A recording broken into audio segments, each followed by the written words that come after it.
Welcome. Thanks for joining me for your in-depth horoscope forecast for week commencing the 3rd of August. This is for the Sun or the Ascendant. If you've yet to subscribe to my channel, I'd be honoured if you did so now. Please click or tap on the bell notification symbol.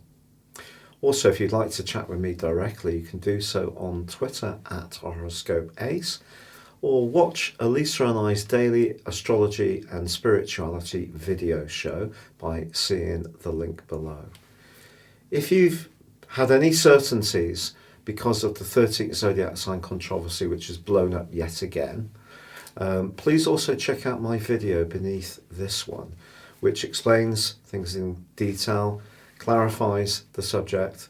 There are 12 Zodiac signs in the Western tropical astrology because we work to the seasons. So that means the whole pattern of the seasons is dominated by the equinoxes and the solstice, and there is no room for a 13th zodiac sign. It's not representative of the constellations of birth.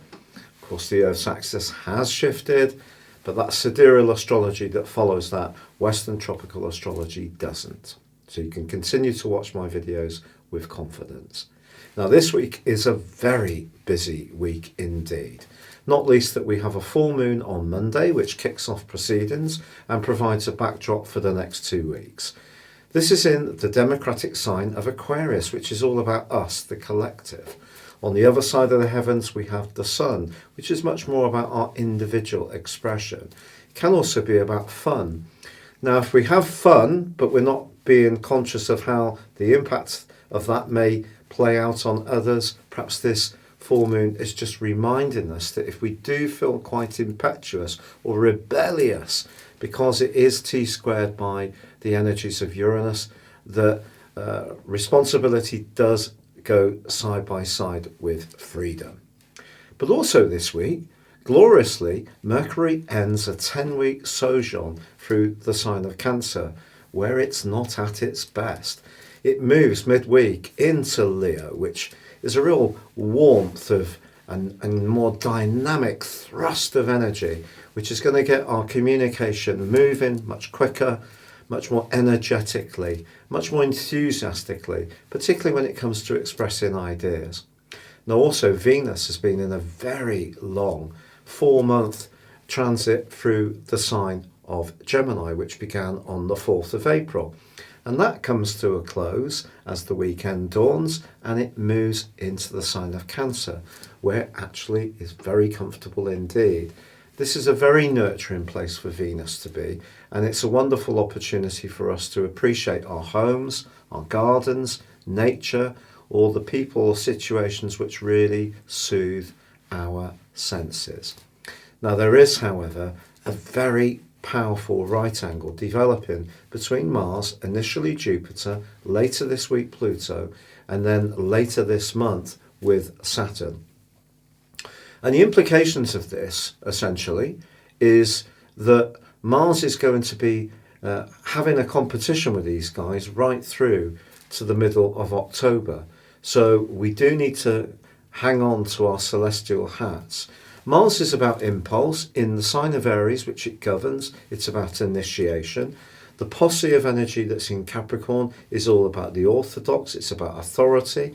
And we are going to see a continued level of pushback against what is seen as being unfair authority. Or we may see people who want to impose their authority even more vigorously. And when I say people, I also mean states. Now, also, as the weekend dawns, Uranus is going to be in a right angle with Mercury too. So that potential for impetuousness that comes out from the full moon can be repeated as the week draws to a close. But Mercury in the sign of Leo, it just brings, I just think it's going to really speed things up for a lot of us. And I think it's going to help to, if you felt your thinking was sludgy, or your emotional vitality was low, you felt self-critical, all of that came because Mercury was working into the end of its phase in Cancer, but was in opposition with Saturn, which is a real mood buster, to be honest. So now we have an opportunity, even if it is clashing with Uranus as this week draws to a close, to just embrace its dynamism, to get going more, to really connect with people that we enjoy perhaps being around, messaging. If we're not necessarily able to meet up in person, at least bringing more vigour to the whole process of our thinking and our interactions with others. Your specific forecast, Virgo, shows a full moon at the start of the week, which is in your sector of practicalities, an area that you usually flourish around. But are you focusing on practicalities, details, making sure everything's uber organised to the extent that you're denying the emotions of a situation?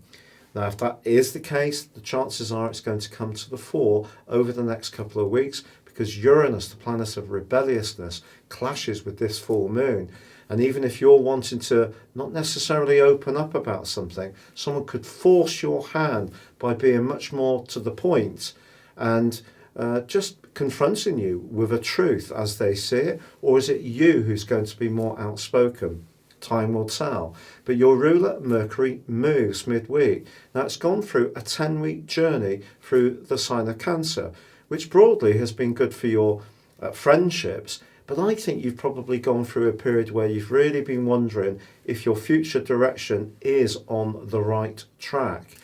And of course, because it was in shadow from the 2nd of June through to the 26th of July, along with the 3-week retrograde too, there may have been a lot of sort of humming and hawing going on.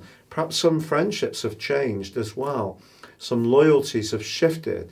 But Mercury now moves through to the 19th into a reflective area.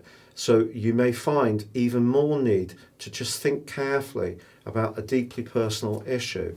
More wonderfully, Venus does move into a glorious area to replace Mercury on Saturday, and through till the 5th of September, there could be, if you're single, someone who's going to start to develop in your world a much greater presence. It could be romantic, it could just be a more significant friendship. So I think there has been a changing of the guard a little bit and new energies coming in. The other thing to watch out for is that Mars is clashing with the posse in the sign of Capricorn. And I think if there has been some jealousy or possessiveness or control stuff going on around any kind of relationship, this is going to create a lot of power battle potential. And because the Sun is, along with Mercury for midweek, in such a tender area, you need to pay attention to the more emotional responses you have, and also your vulnerabilities and how you may respond to situations. Perhaps even if you're reluctant to do it, the best way to deal with this period of time is to front up, be honest, say how you feel, even if it is some tender material. It's been a real pleasure being with you. Thank you so much for having joined me. If you'd like to ascend above your zodiac sign and embrace serious astrology, please check out my affordable range of astrology reports beneath this video. You can get 30% off on a 12-month forecast and a character analysis, or check out the testimonials for myself if you would like to have a one-to-one personal consultation. Thank you.